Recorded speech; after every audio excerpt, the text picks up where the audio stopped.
enkonzweni yokuphelezela laphana-ke ukameleke uMtaka Athwana bungameli weSAFA LFA la kwaMashu. Sinozwe Mtaka Mzolo bamba iqhaza elimangalisayo ebholeni lakithi lesifundazwe sakithi KwaZulu-Natal eNingizimu Afrika yonkana. Asubingelele sikwamukele nodamadoda kwiCarradio. Ngibingelele Mthengi, ngibingelele nakuCarradio abalaleli o ababukeli yeah ngibingelele mfowethu. Nazi indaba zikaKamelo uMtaka Athwana oyobekwa namhlanje njengomuntu okwazile ukusebenza eduze kwakhe kuwe zafika kanjani? Mfowethu kube indaba ezibhlungu kakhulu uma ngabe silahlekelwa abantu abanobuchopho obusezingeni likaKamelo. Kusinikeza inkinga kakhulu ukuthi masibheke ukuthi kahle kahle siyapi nebhola lethu. Ngasebenza noNkemelo esamncane kwiGolden Arrows, ngaphinda asebenza nomfowabo uTsepo, uSilo umfowabo omncane naye wayeyi-development that time.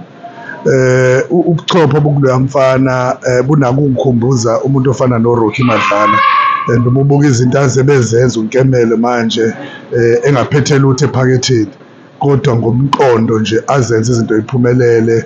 You look at ama-players afana noThabo Cele noMbatha, bonke labo bafana labo bavelele namhlanje through uNkemelo engaphethe lutho esandleni, kungekho ama-sponsors, kungekho lutho kodwa esebenzisa nje ubuchopho bakhe. So silahlelwe kakhulu ngomuntu ofana noNkemelo because besabheka olukhulu kuyena ebholeni lethu, especially i-KZN. Ngiyabona mhlawumbe iNingizimu Afrika but i-KZN siyabona ibhola lethu liya ngokufiphala kancane kancane, but uma bekhona abantu abafana noNkemelo mhlawumbe sothola oNkemelo abawu-10 mhlawumbe ngempela besobona ukuthi ibhola lethu liyaqhubeka liyaphambili.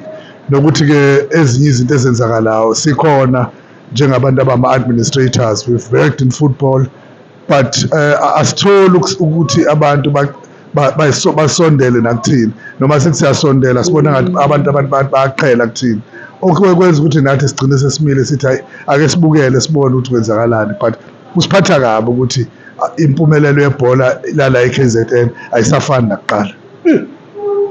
Lesi sifo esifana nalesi singalungiswa kanjani kulesifundazwe sakithi KwaZulu-Natal? Mfowethu kulukhuni ngoba asiziphathele nokuthi-ke abantu abawusomabhizinisi abakhele lona leli kaMthaniya angibaboni besondela ukuthi bafowethu yini into esingayenza ebholeni ukuze liqhubeke. But ngicabanga ukuthi umthombo esisele nawo manje owey'kole, okuwukuthi-ke mhlambe-ke no-government kufanele ukuthi angenelele kule nto yey'kole because ama-players amaningi atholakala ey'koleni. Uma ngasadlalwa ey'koleni sizowatholaphi ama-players because yonke ingane ifanele idlule esikoleni.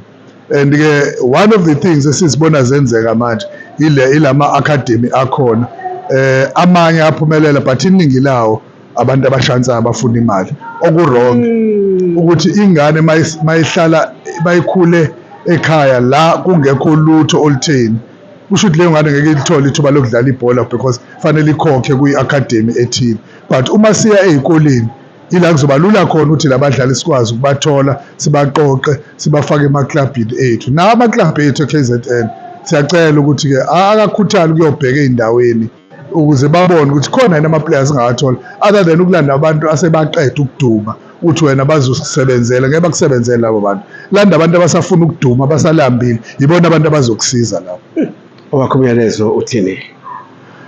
Mfowethu ngithi njengabantu base-KZN abathanda ibhola mhlambe-ke kubalulekile ukuthi-ke sizame ukuthi sibe nenkomfa yethu la sizokhuluma khona ngezinto ezisiphatha kabi ngebhola nezinto ey'ngase zisise phambili.